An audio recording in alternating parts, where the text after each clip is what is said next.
અને આજે આગળ વાત કરીએ તો ખેડૂતો શંભુ બોર્ડરથી દિલ્હી તરફ હવે કૂચ કરવાના છે। ખેડૂતોની કૂચને લઈને દિલ્હી બોર્ડર પર ચુસ્ત બંદોબસ્ત ગોઠવી દેવામાં આવ્યો છે। દિલ્હીની શંભુ બોર્ડર પર ખેડૂતોને અટકાવવા સરકારના પૂરેપૂરા પ્રયાસ છે। વિવિધ માંગોને લઈને ખેડૂતો પ્રદર્શન છેલ્લા ઘણા દિવસોથી કરી રહ્યા છે। બપોરે 12 વાગે ખેડૂતો દિલ્હી તરફ કૂચ કરવાના છે। રસ્તામાં લોખંડના ખીલા લગાવવામાં આવ્યા છે। हाईवे पर लोखंडना बेरियर पण लगावाया है। तो शुक्रवारे शंभू बॉर्डर पर बवाल थई हती, त्यारबाद आज लोखंडी सुरक्षा दिल्हीनी बॉर्डर पर गोठववामां आवी छे। बवालमां 16 थी वधु खेडूतो इजाग्रस्त शुक्रवारे थया हता। जो कि आज आ आंदोलन वधु उग्र बने तेवी शक्यताओ छे, परंतु बीजी बाजु दिल्ही पोलीस पण अत्यारे जड़बेसलाक आखी दिल्हीनी बॉर्डरो उपर जोवा मळी रही छे। चुस्त बंदोबस्त गोठवी देवामां आव्यो छे। खेडूतो कोईपण काळे अंदर प्रवेश न करे दिल्हीमां तेनुं खास ध्यान राखवामां आवी रह्युं छे अने रातथी ज चुस्त बंदोबस्त गोठवी देवामां आव्यो छे। तमाम जग्याए हाईवे होय के पछी बॉर्डर तमाम जग्याओ पर अत्यारे सुरक्षा व्यवस्था कड़क करी देवामां आवी छे। शेड बनाववामां आव्या छे, लोखंडना खीला लगाववामां आव्या छे, बेरिकेटिंग करी देवामां आव्युं छे। जे पण रीते खेडूतोने आगळ वधता रोकी शकाय तेवा प्रयास दिल्ही पोलीस तरफथी करवामां आव्या छे। दिल्हीमां खेडूतो न प्रवेशी शके ते माटे वाहनों, टीयर गैसना सेल सहितनी तमाम वस्तुओं बॉर्डर पर अत्यारथी ज राखी देवामां आवी छे। ज्यां दृश्यो सामे आवी रह्या छे कि पोलीसनो बंदोबस्त, बेरिकेटिंग लगाववामां आवी रह्युं छे, लोखंडना खीला लागी गया छे। तो बीजी बाजु खेडूतो पण अत्यारे तैयारीओ करी रह्या छे। 12 वाग्यानो खेडूतो तरफथी समय आपवामां आव्यो छे कि तेओ दिल्ही तरफ आगळ वधशे। जे लोको दिल्ही बॉर्डर पर ज बैठेला छे खेडूतो, तेमना माटे एक बाजु रसोई बनी रही छे। त्याना पोतानी मांगने लईने खेडूतो छेल्ला घणा दिवसथी रजूआतो करी रह्या छे अने खेडूतो हवे उग्र आंदोलन करवाना मूडमां पण छे। खेडूतोनुं कहेवुं छे कि ज्यां सुधी अमारी मांग पूरी नहीं थाय त्यां सुधी अमे आंदोलन चालू राखीशुं। को सत्ता का घमंड है, हमें नहीं लगता वो बातचीत करेंगे। देश के समक्ष हम अपनी बात रखना चाहते हैं कि हम लोग कभी भी टकराव नहीं चाहते। हमें मालूम है हम शांति प्रिय ढंग से अपना आंदोलन आगे चलाना चाहते हैं, लेकिन ना तो हमें दिल्ली जाने दिया जाता है, ना हमसे वार्ता की जाती है। और पूरे देश भर के किसान मजदूर की जो हालत है ये दुनिया जानती है। इसलिए शिवराज चौहान जो देश की पार्लियामेंट में बोल रहे हैं, अगर वो सही बोल रहे हैं तो स्वयं प्रधानमंत्री को आगे आकर बयान देना चाहिए।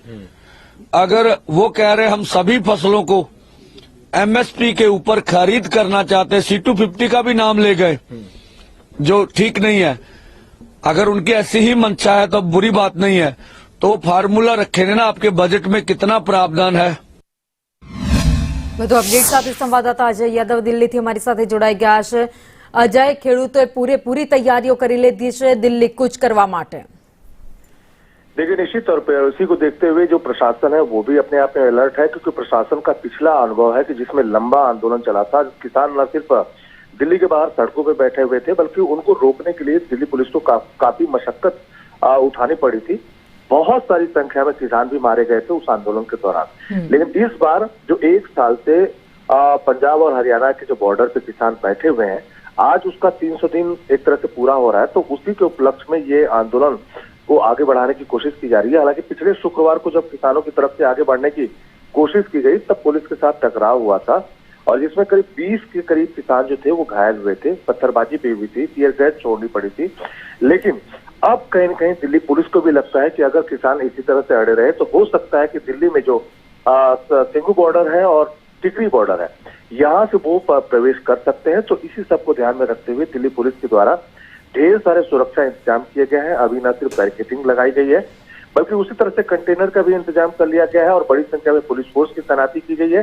और बहुत सारी बड़ी संख्या में जो पुलिस है उसको स्टैंड बाय मोड में रखा गया है कि अगर जो किसान है पंजाब और हरियाणा के बॉर्डर से आगे बढ़ने की कोशिश करते हैं या कामयाब होते हैं, तो उनको किसी भी सूरत में दिल्ली के जो 3 बॉर्डर हैं, गाजीपुर बॉर्डर, सिंघू बॉर्डर, टिकरी बॉर्डर, यहाँ पे रोकने की कोशिश की जाएगी।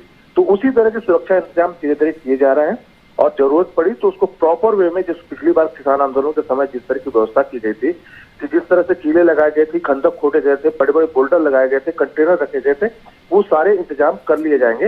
हालांकि अब धीरे धीरे तैयारियां दिल्ली पुलिस के द्वारा भी की जा रही है। तो आज 12 बजे 101 किसानों का जो जत्था है, उनकी तरफ से कहा जा रहा है कि वो नियत्ते प्रवेश करना चाहते हैं हरियाणा और दिल्ली में, अपने आंदोलन को आगे बढ़ाना चाहते हैं। क्योंकि पिछली बार सुप्रीम कोर्ट की सुनवाई के दौरान सुप्रीम कोर्ट ने खुद कहा था कि अगर किसान दिल्ली में धरना देना चाहते तो उनको धरना देने की इजाजत होनी चाहिए। और इसी बात को कहीं न कहीं हवाला देकर के किसान नियत्ते आगे बढ़ना चाहते हैं। लेकिन कहीं न कहीं हरियाणा सरकार या केंद्र सरकार या दिल्ली की जो पुलिस है उसको डर है कि जब ये किसान यहाँ पे आएंगे तो बाकी किसान भी उनके पीछे आने की कोशिश करेंगे, इसलिए उनको रोकने की लगातार कोशिश की जा रही है। तो आज भी 12 बजे जब 101 किसानों का जत्था निकलेगा तो शुक्रवार को जिस तरह से टकराव हुई थी उसी तरह के टकराव की संभावना है। जी अजय, कौन सी मांगे हैं जिसको लेके खेडूत दिल्ली कुछ कर रहे हैं? देखिए, इनकी मांगे वही पुरानी मांगे हैं जिसको लेकर के उन्होंने किसान आंदोलन की शुरुआत की थी। सबसे पहली मांग तो यही है कि एमएसपी पे जो किसानों की फसल है उसकी खरीद होनी चाहिए। स्वामीनाथन आयोग की रिपोर्ट लागू होनी चाहिए। हालांकि इस बीच एक बात ये भी आया कि जब लोकसभा में जो चेयरपर्सन जगदीप धनखड़, जब उनके द्वारा किसानों के मुद्दे पर टोका टोकी की गई थी, तब कृषि मंत्री शिवराज सिंह चौहान की तरफ से संसद में एक टिप्पणी दी गई कि जो किसानों की लागत है उससे 50% ज्यादा देकर के हम एमएसपी पे खरीद करेंगे। तो उसको लेकर के किसान नेताओं का कहना है कि अगर सच में सरकार ऐसा करना चाहती है तो इसका ऐलान खुद प्रधानमंत्री नरेंद्र मोदी करें, ताकि किसानों के भीतर एक संतोष हो और बाकी चीजों के लिए किसानों के साथ सरकार बैठक करे। तो मुख्य मांग के तौर पे उनकी न सिर्फ है कि एमएसपी पे खरीद की जाए 1.5 गुना, उसको C2+50 का नाम दिया जाता है, प्लस स्वामीनाथन आयोग की जो रिपोर्ट है जो किसानों के वेलफेयर के बारे में कही गई है उसको भी सरकार को इम्प्लीमेंट करना चाहिए और साथ ही साथ सरकार से बातचीत करना चाहिए। धन्यवाद जानकारी के लिए।